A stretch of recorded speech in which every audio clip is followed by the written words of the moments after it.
She was dirty, trembling, and barely standing when the homeless woman pointed at the building and whispered, "This place is mine."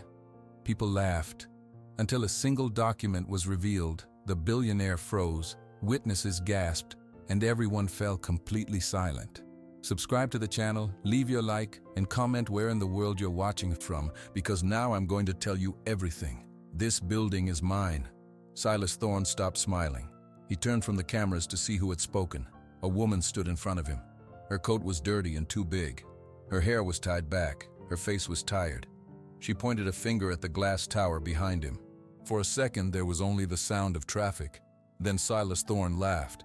It was a short, hard sound. The people around him laughed too. "I beg your pardon?" Silas said. His voice was calm and cold. "This building," the woman said again, slowly. "It is on my land, so it is mine." She spoke softly, but every word was clear. A young man in a suit stepped forward. This was Leo Cruz. He was Silas Thorne's lawyer. "Ma'am, this is private property. You need to leave now."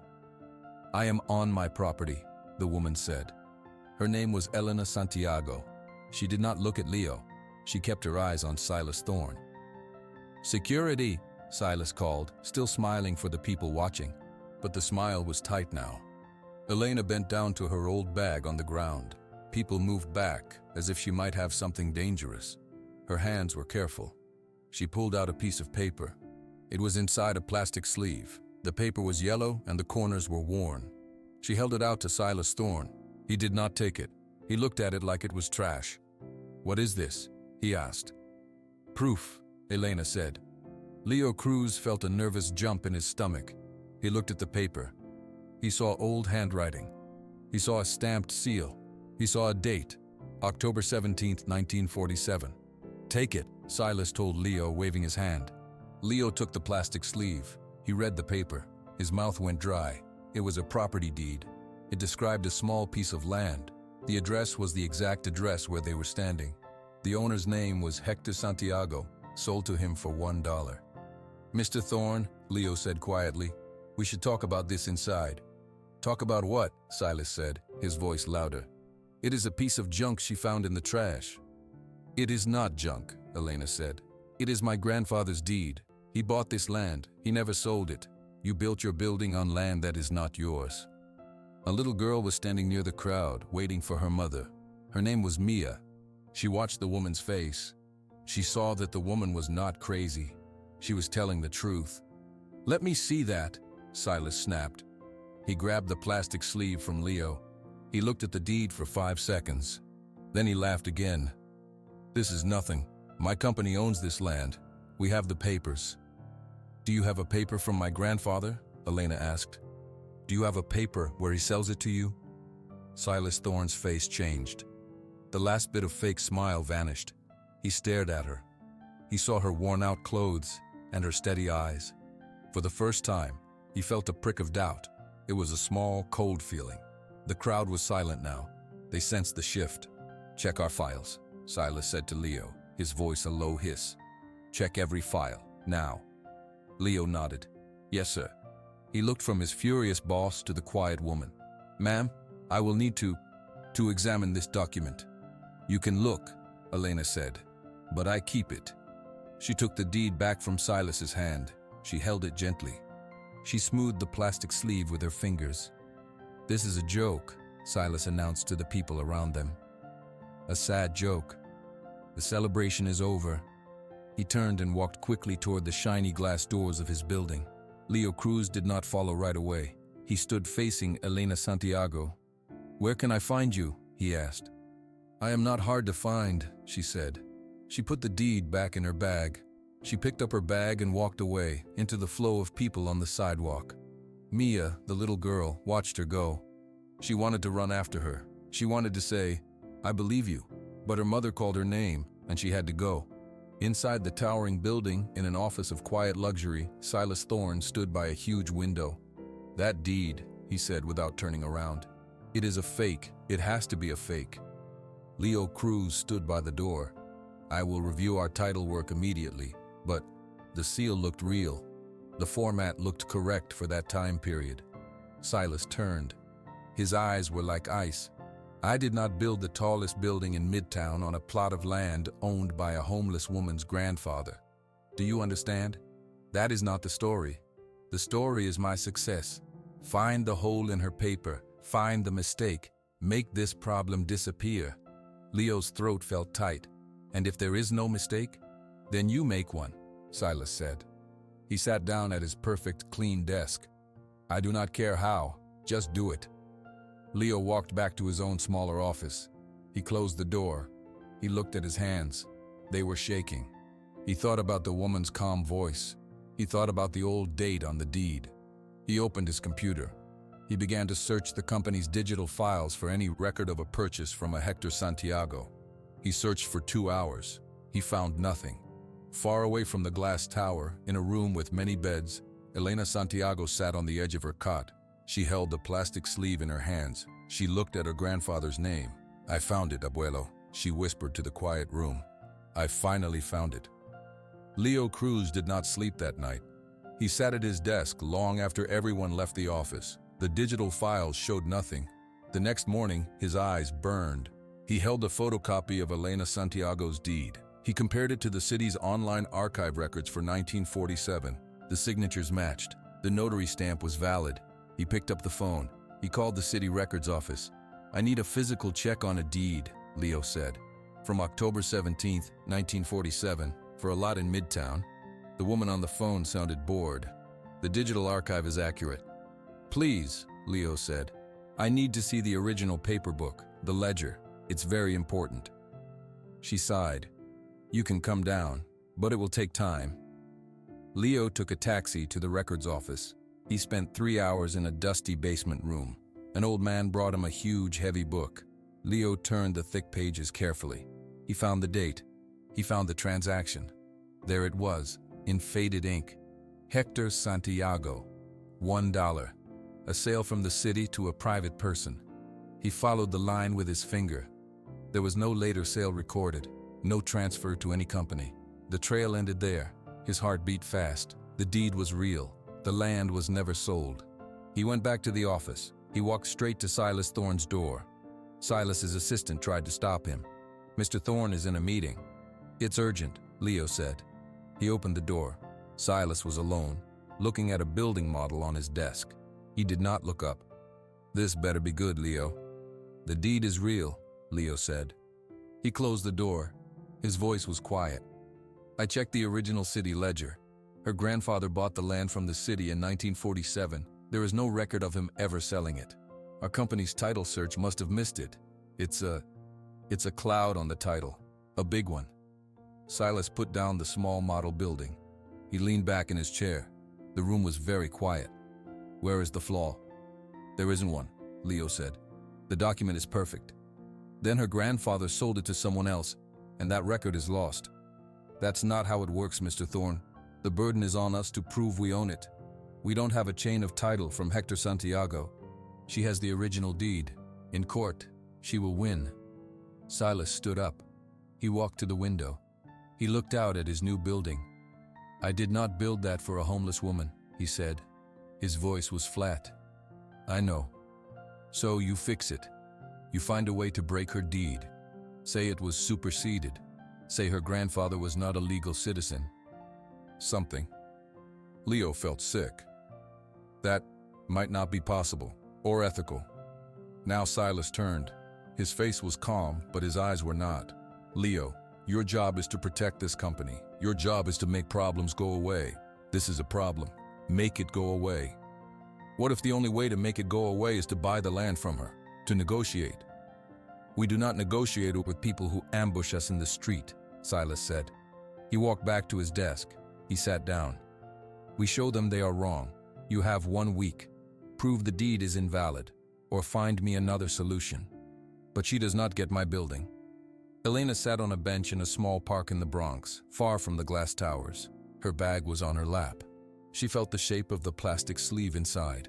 A woman from the shelter named Annette sat next to her. You sure you don't want to put that in a safe box? Annette asked. The office has one. No, Elena said. It stays with me. People are talking, Elena. They saw your picture in the crowd on the news. They say you're causing trouble. I am not causing trouble, Elena said. The trouble was already there. I just found it. A small voice came from beside them. Hello? Elena turned. It was the little girl from yesterday. She had her hair in neat braids today. She held a paper bag. I'm Mia, the girl said. I saw you yesterday, with the building man. Elena nodded. She remembered the watching eyes. My mom made an extra sandwich. Mia held out the bag. It's peanut butter and jelly. Elena looked at the bag. She looked at Mia's face. The girl was not afraid. She was curious. Why? Elena asked. Why what? Why bring me a sandwich? Mia shrugged. You looked like you could use one, and I wanted to ask you something. Annette smiled and stood up. I'll leave you two to talk. Elena took the bag.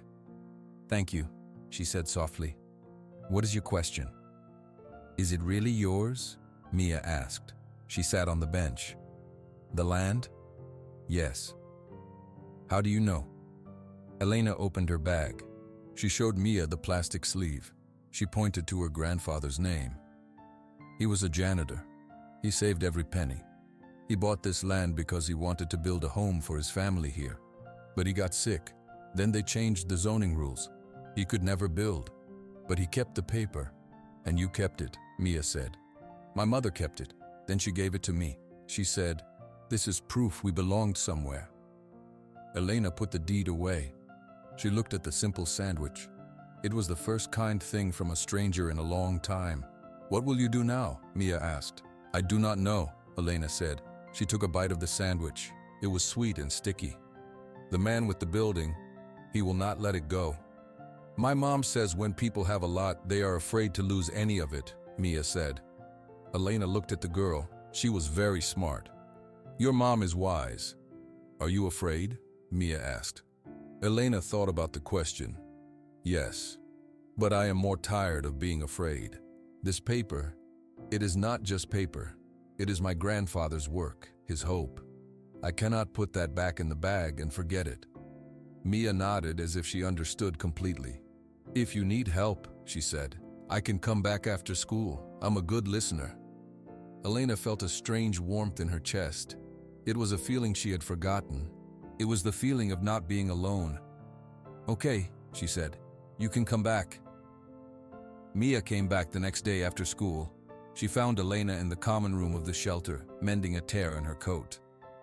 My mom said it's okay if I visit sometimes, Mia said, pulling a book from her backpack. I have to do my reading homework. It's quieter here than my apartment when my mom's on the phone. Elena nodded. She liked the quiet company. They sat together for half an hour. Then a man in a sharp suit walked into the common room. He looked very out of place. He walked right to Elena. Elena Santiago? My name is David Morse. I represent Thorne Enterprises. He did not offer to shake hands. Elena put her mending down. Mia watched, her book forgotten. Mr. Thorne is a reasonable man, David Morse said. He placed a thin folder on the table. He understands you are in a difficult situation. He wants to offer you a solution, a generous one. He opened the folder. Elena saw a number. It was written in words, $100,000. This is a one-time payment, the man said. In exchange, you will sign this paper. The paper says you give up all claim to the property. You walk away. You have a fresh start. Elena looked at the number. It was more money than she had ever dreamed of having.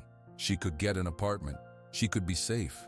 She looked at the man's clean, smooth face. He was smiling a small, empty smile. This is for the land? She asked. For your claim to the land, yes, he said. The land his building is on, Elena said. Yes. A building that is worth millions and millions of dollars, she said slowly. The man's smile tightened. This is a very fair offer, Miss Santiago. It is life-changing money for someone like you. Elena looked at Mia. Mia's eyes were wide. She looked from the paper to Elena's face. Elena looked back at the man. No. I'm sorry? I said no. The answer is no. David Morse closed the folder with a snap. You should think about this very carefully. I have thought about it. My grandfather did not save his money so I could take a bribe. The land is not for sale. Tell Mr. Thorne. The man stood up. He no longer pretended to be friendly. You will regret this. He turned and walked out. Mia let out a big breath. "Wow," she whispered. Elena's hands were trembling. She picked up her mending again to steady them. "He will not stop," she said, mostly to herself. In his office, Silas Thorne listened to David Morse's report. His expression did not change. "Stupid woman," he said quietly. He picked up his phone. He called a number from memory. "John, Silas Thorne, I need a favor. A story about a nuisance. Yes, a homeless woman trying to extort a development company. Yes, a threat to business in the city. You'll have full access to my statement. Thank you." The next morning, the story was on page 5 of a big newspaper. The headline read, "Housing Hero or Heartless Scam." The article called Silas Thorne a visionary builder. It called Elena a troubled individual with a dubious legal claim. It said she was trying to shake down a respected businessman for money. It did not mention the deed was verified. It did not mention the city records. That afternoon, Elena went to the soup kitchen on her usual block. As she stood in line, a man in front of her turned around. He had read the paper. "You're her, aren't you?" he said, his voice loud. "The one trying to steal from that builder. You should be ashamed." People in the line looked at her. Their looks were not kind. "I am not stealing," Elena said, but her voice was low. "Says the paper," the man shouted. "Go somewhere else. We don't need your kind of trouble here." A worker came over. "Hey, keep it down. Everyone eats here." But the damage was done. Elena took her food and left. She walked to a different park. She sat alone. People who walked past her seemed to look at her with new eyes. They saw a headline, not a person. Mia found her there after school. She had the newspaper folded under her arm. Her face was angry. "This is all lies," Mia said, sitting down hard on the bench. "It says you're a liar. It says you just want money. I told my mom. She said it's character assassination." "It is working," Elena said. She did not look at Mia. She looked at her hands. The loneliness was a heavy weight. It was worse than being hungry. "You can't give up," Mia said. Her voice was fierce. "You have the real paper. He has the lying paper." "People believe the lying paper," Elena said. "It is easier to believe." "I don't," Mia said. She put her hand on Elena's arm. It was a small, warm weight. "And you shouldn't either." Across the city, Leo Cruz bought the same newspaper from a stand. He read the article on his way to work. His stomach twisted. He knew every word was a strategic lie. He thought of Elena's quiet no to the money. He thought of Silas's cold face. He got to his office. He closed his door. He pulled up the city archive records on his screen again. He looked at the clean, clear line from Hector Santiago. He looked at the empty space where Thorne Enterprises' claim should be connected. There was only empty space. He put his head in his hands. He was a lawyer. He was supposed to uphold the law. He was working for a man who was using the newspaper to break a woman he knew was right. The conflict was a physical pain in his chest. He opened his desk drawer. He took out a business card. It was for a lawyer named Amanda Price. She worked for a nonprofit that helped low-income people with housing problems. He had met her once at a seminar. She was tough and honest. He stared at the card. To give Elena this name would be a betrayal of Silas Thorne. It could cost him his job. He touched the metal bracelet on his wrist. He thought about doing the right thing. He was afraid. He put the card in his pocket. He did not know what he would do. The business card felt like it was burning a hole in Leo's pocket. For 2 days, he did nothing. He went to meetings. He wrote memos about other cases. He avoided Silas Thorne's office. Every time he saw the newspaper, he thought of Elena's face in the soup kitchen line. On the 3rd day, he could not stand it anymore. It was a Wednesday afternoon. He told his assistant he had a doctor's appointment. He took the subway to the Bronx. He found the address of the shelter. He stood outside for 10 minutes, his hands in his pockets. He walked in. A woman at a desk looked up. "Can I help you?" "I'm looking for Elena Santiago," Leo said. He tried to sound official but kind. "Are you family?" "No, I'm a lawyer, but not for the other side anymore. I mean, I have information for her." He was fumbling. He felt completely out of place. The woman studied him. Then she pointed down a hall. "Common room, last door on the left." Leo walked down the hall. He heard voices. He stepped into the room. He saw Elena first. She was sitting at a table with the little girl. Mia. They were looking at a library book together. Elena looked up. Her eyes locked with his. All the quiet weariness turned into instant distrust. She straightened her back. Mia turned around. She recognized Leo from the building site. "You're his lawyer," she said. There was no anger in her voice, just a statement of fact. "I was," Leo said. He stayed near the door. "My name is Leo Cruz. Can I talk to you for a minute, Miss Santiago?" "We are talking," Elena said. She did not invite him to sit. Leo took a breath. "I read the newspaper article. It's not true. I know the deed is valid. I checked the city records myself." "Why are you telling me this?" Elena asked. Her voice was flat. "Because what my boss is doing, it's wrong." The words felt both dangerous and relieving to say out loud. "You need a lawyer, a real one, on your side." "I cannot pay a lawyer," Elena said. "This one you don't have to pay." Leo finally stepped forward. He pulled the business card from his pocket. He placed it on the table but did not push it toward her. "Her name is Amanda Price. She works for an organization called Legal Aid for Housing. They help people for free. She is very good, and she is honest." Elena looked at the card. She did not touch it. "You work for the man who is trying to destroy me. Why would you help me?" Leo looked down. He adjusted his glasses. "I became a lawyer to find the truth, not to hide it. I have been hiding it for weeks. I do not want to do that anymore." Mia reached out and picked up the card. She looked at it carefully. "She helps people for free?" "Yes," Leo said, looking at Mia. "She only cares about what is right." "What will happen to you?" Mia asked. "If he finds out you helped?" "I do not know," Leo said honestly. He looked back at Elena. "You should call her, today. Silas Thorne will not stop with newspaper stories. The next step will be court. You cannot go to court alone." Elena was silent for a long time. She studied Leo's face. She saw the fear there, but also a real pain.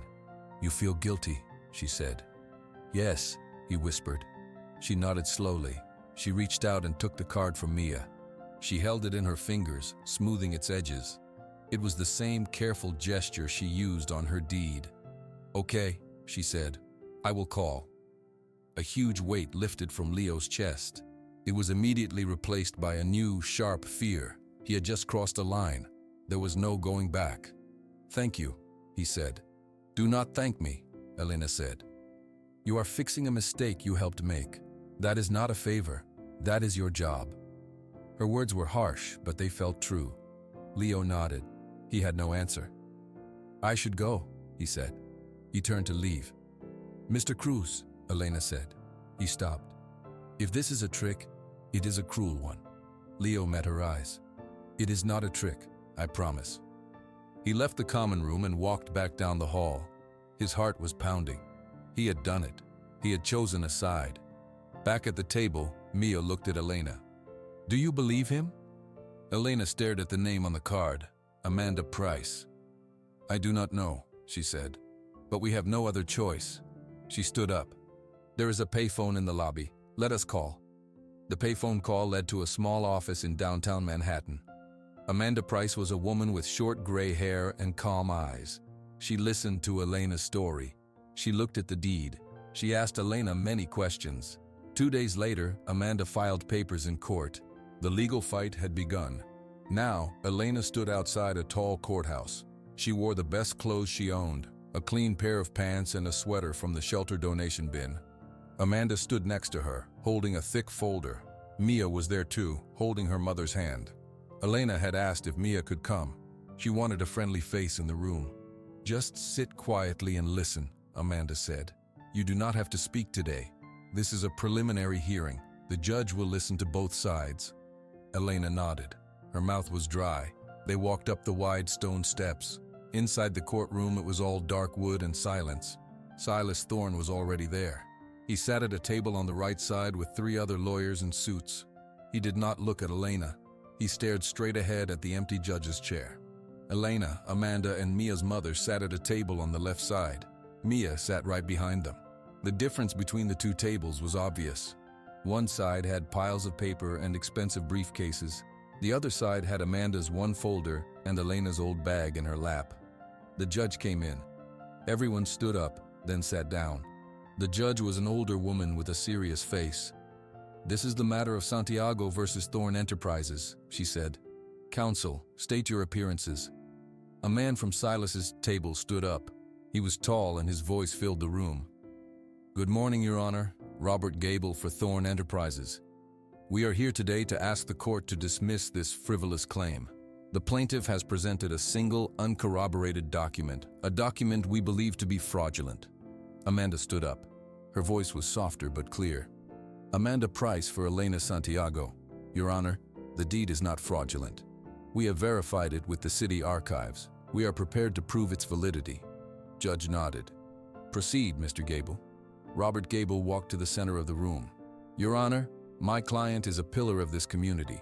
He built a magnificent building, providing jobs and growth. He gestured toward Elena. "This individual presents a piece of paper from the last century and claims it upends everything.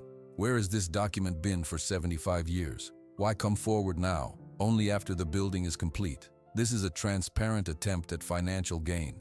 Elena felt her face grow hot. She looked down at her hands. Amanda stood again. "Your Honor, the where and why do not change the facts of property law. We have the original deed. The city records show no subsequent sale. The chain of title for Mr. Thorne's company is broken. It does not connect to our client's grandfather. That is the heart of the matter." Robert Gable waved his hand. "City records are imperfect. A missing line does not prove her claim. It is far more likely the land was sold, the paperwork was lost, and this woman is exploiting a bureaucratic gap." The judge looked thoughtful. She turned to Amanda. "Can you provide anything beyond the deed itself? Anything to support the continuity of her family's claim?" Amanda opened her folder. "We can, Your Honor. We have located census records from 1950 showing Hector Santiago and his family residing at an address adjacent to the lot in question. We have a sworn statement from a former neighbor recalling the Santiago family. This supports that they maintained a connection to the property." Robert Gable looked annoyed. "Fragments of history, Your Honor, not proof of ownership." Just then, there was a rustle at the back of the courtroom. An old man with white hair stood up from the public seating area. He wore a simple jacket and held a cane. His voice was thin but firm. "Your Honor, may I speak?" The judge looked surprised. "Who are you, sir?" "My name is Walter Brennan. I worked for the New York City Department of Records for 42 years. I retired 10 years ago." He began walking slowly toward the front of the room. Robert Gable objected. "Your Honor, this is highly irregular." "Let him approach," the judge said. She was watching the old man closely. Walter Brennan stopped near the judge's bench. He placed a single old piece of paper on the clerk's desk. "I read about this case in the paper. It bothered me. I remembered something, so I went to my home files last night. I found this. It is a carbon copy of an internal memo from 1962. The clerk handed the paper to the judge. She put on her glasses and read it. "It is a memo from the head of my old department," Walter continued.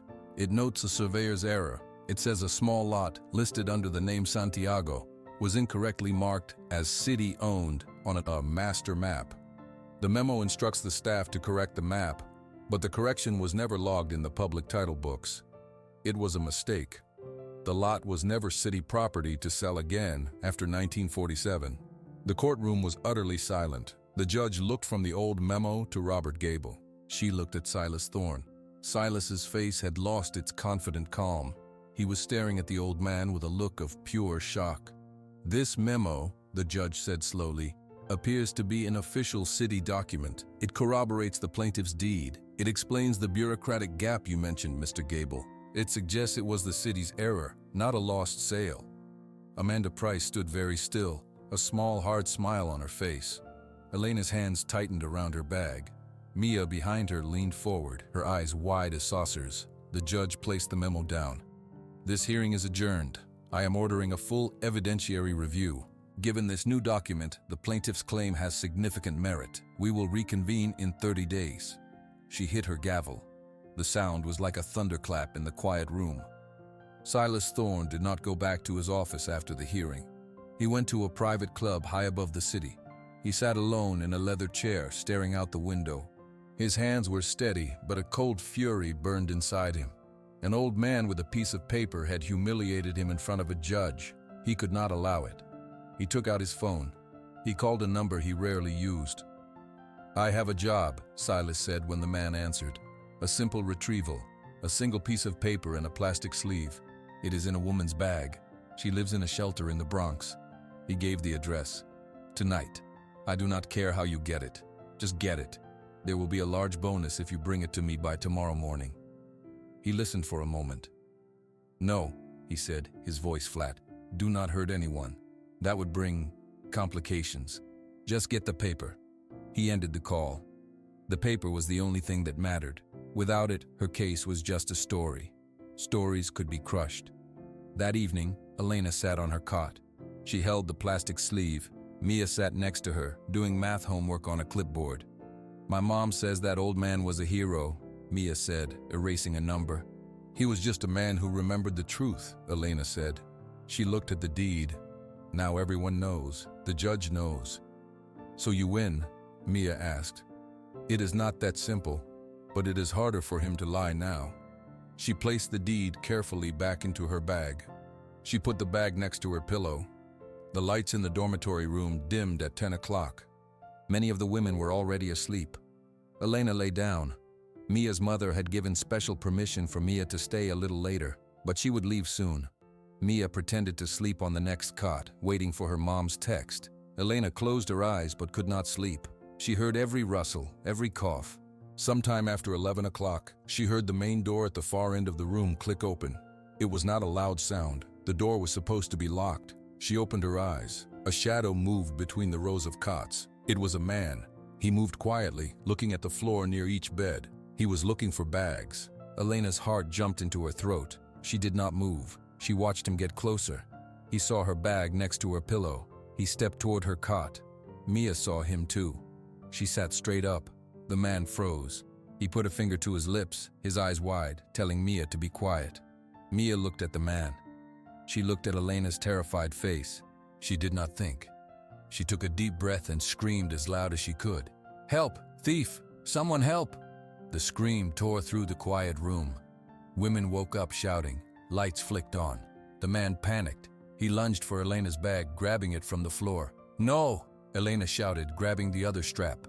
Mia jumped off her cot. She didn't hit the man. She ran past him into the aisle, still screaming. "He's stealing! Call the police!" A shelter worker burst through the door, turning on the overhead lights. The man let go of the bag. He shoved past Mia and ran back down the aisle, fleeing through the door he came from. Elena clutched the bag to her chest, shaking. Mia ran to her and hugged her tightly. The room was in an uproar. The worker called out, "Is everyone okay? Did he take anything?" "He tried," Elena said, her voice rough. She opened the bag with trembling fingers. The plastic sleeve was still inside. She held it up. "He tried to take this." The worker's face was pale. "I'll call the police. We need to report a break-in." As the worker made the call, Elena looked down at Mia, who was still holding on to her. The girl was breathing hard, her whole body tense with adrenaline. "You were so brave," Elena whispered. Mia shook her head. "I was scared." "Being brave is what you do when you are scared," Elena said. She looked at the door where the man had disappeared. The fear in her heart was turning into something else. It was turning into a cold, clear understanding. This was not about money or the law anymore. Silas Thorne had sent a man into a room full of sleeping women to steal her history. He would break any rule. He would do anything to win. She held the deed. This piece of paper was not just her hope. It was her shield. And now she knew it was also her greatest danger. The morning newspaper had a small article about the break-in at the shelter. It called it a failed robbery attempt. It did not connect it to Silas Thorne, but Leo Cruz knew. He read it at his desk, his coffee turning cold in his hand. He thought of Mia's scream in the dark. He thought of Elena clutching her bag. A man had been sent to steal from a room of sleeping women. Because of him. Because of the case he was still technically working on. He could not pretend anymore. He could not be afraid. He waited until his assistant went to lunch. He closed his office door. He turned to his work computer. He began to search through old emails. He went back years to when the Thorne Tower project was just an idea. He searched for words like title search and land issue and Santiago. He searched for an hour. He found nothing.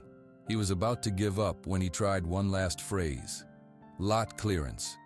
An email from 5 years ago appeared. It was from the head of the title research department. It was addressed to Silas Thorne and 2 other executives. The subject was Midtown Parcel Minor Discrepancy. Leo's hand hovered over the mouse. He clicked it open. The email was short. It said a city survey from the 1960s showed a small, likely administrative gap in the ownership history for one part of the land. It recommended a deep dive archival review to clear it up before purchase. The last line read, "Recommend resolution prior to closing to avoid any future title cloud." Underneath, there was a single reply. It was from Silas Thorne, sent 2 hours later. It contained only 2 words. Ignore it. Build. Leo read it 3 times. The words did not change. A cold clarity washed over him. This was not an oversight. This was a choice. Silas knew. He knew there was a problem, and he told them to build right over it. Leo hit the print button. The printer whirred quietly. He took the single sheet of paper. It felt hot in his hands, like it was alive with the truth. He did not think about his student loans. He did not think about his parents' pride. He thought about the word ignore. He touched the metal bracelet on his wrist. Then he stood up. He walked out of his office, down the hall, to the big corner office. Silas's assistant saw his face and did not try to stop him. Silas was on the phone. He held up a finger, telling Leo to wait. Leo did not wait. He placed the printed email on the desk facing Silas. Silas looked at the paper. His conversation on the phone slowed. He said, "I'll call you back," and hung up. He looked at the email. Then he looked at Leo. His face was a mask of calm, but his eyes were dangerous. "What is this?" "This is the minor discrepancy," Leo said. His voice was steady, which surprised him. "You knew. You told them to ignore it." "This is a business decision from 5 years ago," Silas said, pushing the paper aside. "It is not relevant." "It is relevant to the court," Leo said. "It proves you acted in bad faith. It proves you knew her claim might be real." Silas leaned forward. "Listen to me very carefully, Leo. You walk out of here. You go back to your office. You forget you saw this. You are a talented lawyer. You have a future here." Leo shook his head. "No, I don't." He took a deep breath. "I quit. Effective immediately." For a moment, Silas was silent. Then a sneer twisted his mouth. "You are a fool. You are throwing away your career for a homeless woman with a piece of paper." "I am throwing away a job where I have to hide the truth," Leo said. He picked up the email from the desk. "I am keeping this. You leave with that, and I will ruin you," Silas said, his voice low and sharp. Leo turned and walked to the door. He opened it. He looked back at Silas Thorne, sitting in his big chair, surrounded by glass and steel. "You already tried to ruin someone who had nothing," Leo said. "It didn't work." He walked out. He went straight to the elevator. He did not look back at the office. He felt light and terrified all at once. On the street, he took out his phone. He called Amanda Price. "Amanda, it's Leo Cruz. I have something for you. I need to meet you, right now." The evidence from Leo changed everything. Amanda Price explained it to Elena in her small office. Mia and Leo were there too. "With this email," Amanda said, holding up the printed page, "it is over. The judge will see that Thorne knew about the problem and chose to ignore it. He acted in bad faith. The court will almost certainly rule that the land is yours, which means the building is yours." Elena sat very still. She looked at the email. She looked at Leo's tired but determined face. She looked at Mia's excited smile. "You won," Mia said, her voice full of wonder. Elena did not feel like she had won. She felt a deep, heavy exhaustion. The fight had taken everything from her. The little energy she had left was gone. The idea of owning a glass tower filled her with dread. "What happens if I win?" Elena asked quietly. "You become the owner of one of the most valuable properties in New York City," Amanda said. "You would be a very wealthy woman."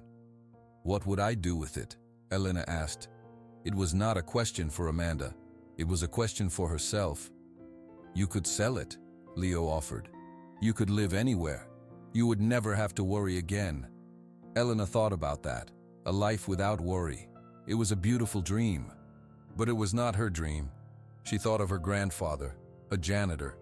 He did not save his money to make her a billionaire. He saved it to build a home. She thought of her friends at the shelter. She thought of the man who broke in, sent by a man who owned everything but still wanted more. "I do not want to be like him," Elena said, more to herself than anyone.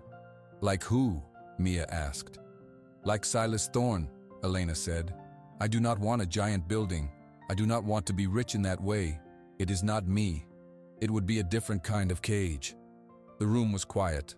Amanda nodded slowly. "You don't have to keep it. The law says it would be yours to decide." Elena looked out the window.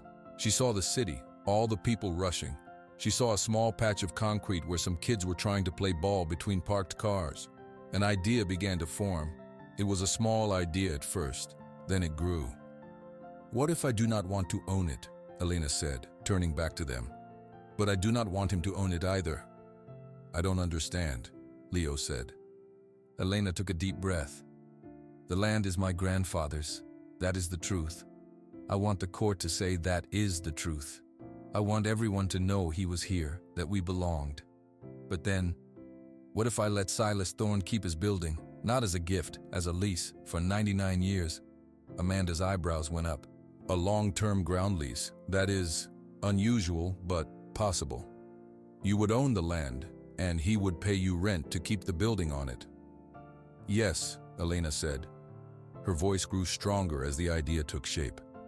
"But the rent would not just be money. He would have to do things. 3 things."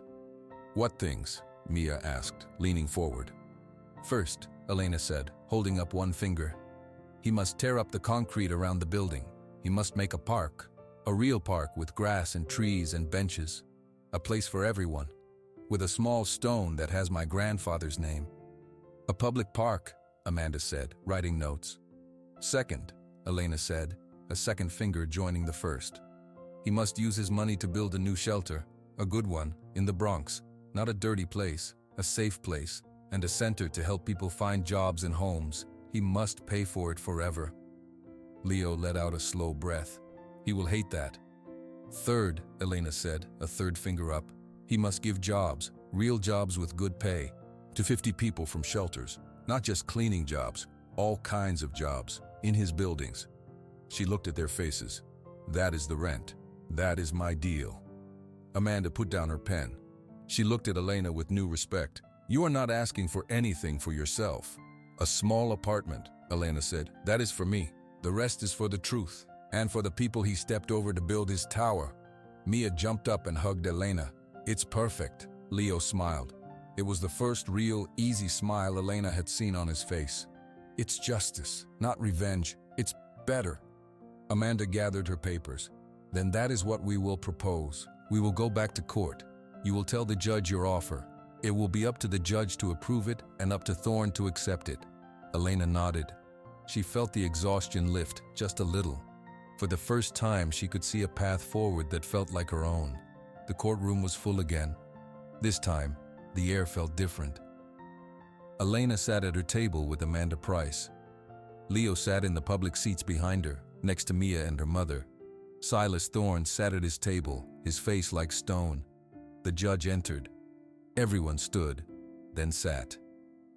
"We are here on the matter of Santiago versus Thorne Enterprises," the judge said. "I understand the plaintiff has a proposed resolution to present." "Miss Price?" Amanda stood. "Thank you, Your Honor. My client, Elena Santiago, has a statement and a proposal." The judge nodded. "Miss Santiago, you may proceed." "Elena." "Miss Price?" Amanda stood. "Thank you, Your Honor. My client, Elena Santiago, has a statement and a proposal." The judge nodded. "Miss Santiago, you may proceed." Elena stood up. She held a single note card, but she did not look at it. She looked at the judge. Her voice was clear and soft, but every word was heard. "Your Honor, the truth is my grandfather, Hector Santiago, owned this land. That is the truth I came here for. I do not want his building. I do not want to be a billionaire." A murmur went through the room. "But I do want the truth to mean something," Elena continued. "So I have a proposal. First, the court says the land is legally mine. That is the truth. Then, I will lease the land to Silas Thorne for 99 years. He can keep his building." Robert Gable, Silas's lawyer, leaned forward, listening hard. The rent will not be only money, Elena said. She held up one finger. 1. He must tear up the concrete around the building. He must build a public park there, with grass, trees, benches, a place for everyone. A small plaque will have my grandfather's name and the names of other families who lived there long ago. She held up a second finger. 2. He must pay to build a new shelter and support center in the Bronx, a good, safe place. Not just one job, many kinds of jobs in his company. She put her hand down. That is the deal. That is the rent. The courtroom was silent. Then a wave of whispers broke out. The judge banged her gavel. Order. She looked at Elena for a long moment. Then she looked at Silas Thorne's table. Mr. Gable, your client's position? Robert Gable stood up. Your Honor, we need a moment to confer. The judge nodded. You have 5 minutes. Silas Thorne and his 3 lawyers huddled together.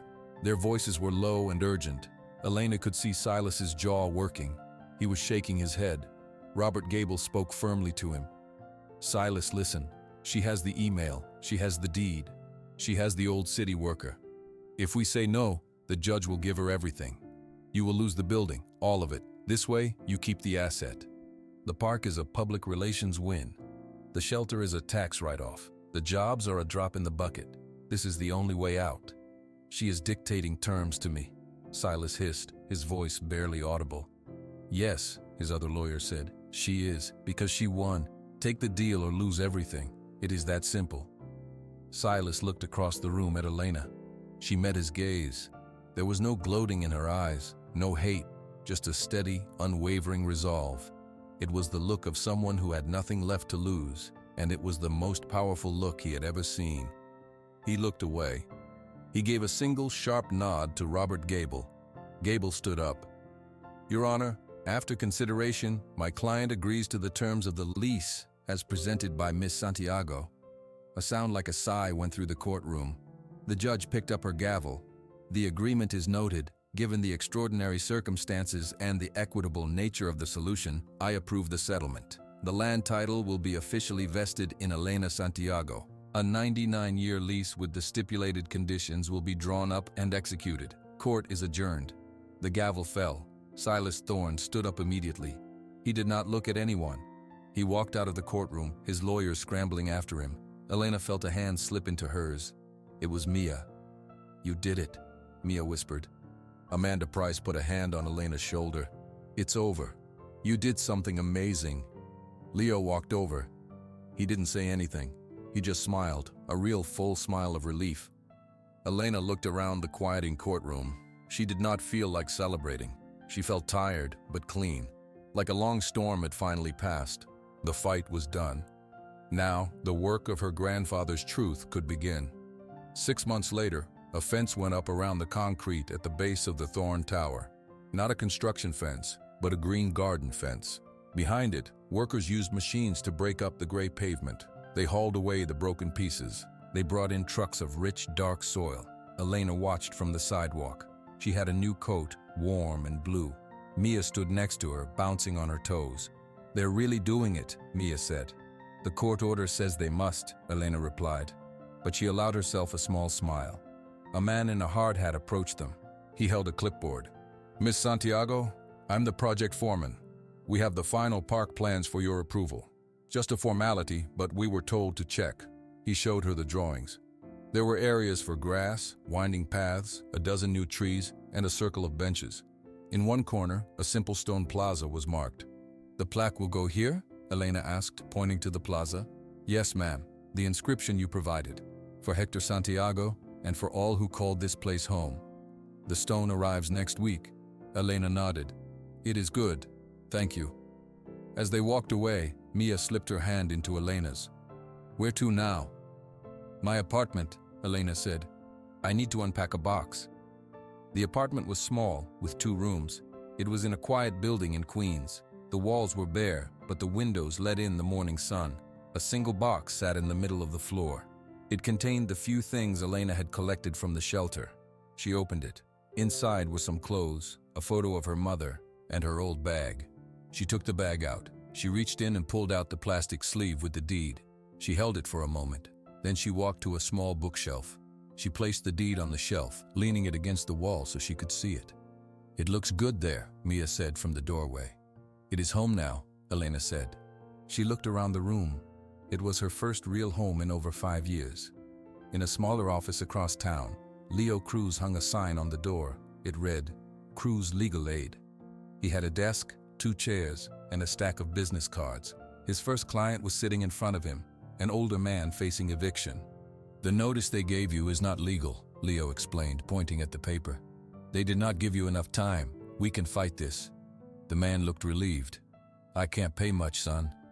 "My fees are based on what you can pay," Leo said. He touched the metal bracelet on his wrist. It felt light.